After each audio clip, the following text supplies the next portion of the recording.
Okay then guys, just a little intro into this section on parabolas then. I'll say a few words about this before we get stuck into the problems proper.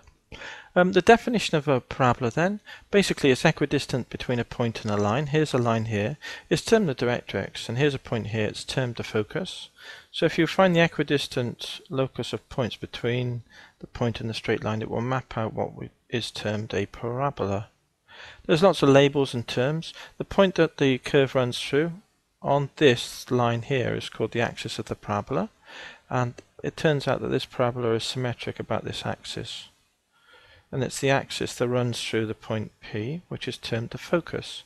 The point where the curve cuts this axis is termed the vertex, and the line that's introduced at the outset for the definition is called the directrix.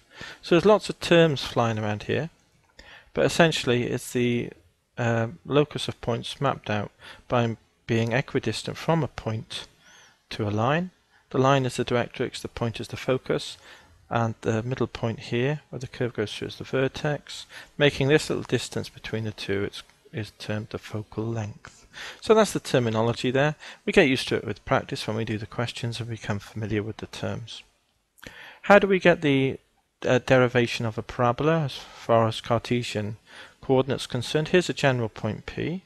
This was the point P, so we'll just label this point as x and y.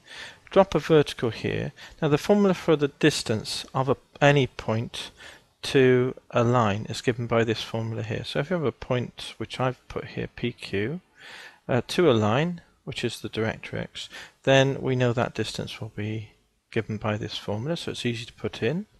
So we can say that that distance is equal to this distance. So it's easy to square it from Pythagoras, isn't it? So in effect, when we derive a parabolic formula, we generally square that distance, and that will equal the square of that distance. So then we square this, getting rid of the modulus symbols here, and just square this whole thing, and we get the value there. And then this squared will equal just the difference between the x coordinates between the focus point and this x, and the difference between the y's. And that's what we do in practice, and it's best explained by examples really, but that's generally how we set about doing the problem. So once we know the point and the line, we can find d, we can find this length, we square them both, make them equal, and that will map out the Cartesian equation for the parabola. Now that often results in a very awkward looking equation, so we generally make life easier for ourselves, especially in the first instance, and we choose most often times to make the x-axis the axis of the parabola. And we set the directrix to be the line x equals minus a, and so the focus of course will be a0.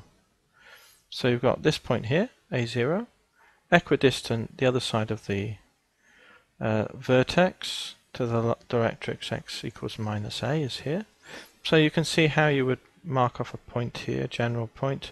This distance from the focus, that distance squared, will equal the d squared, won't it?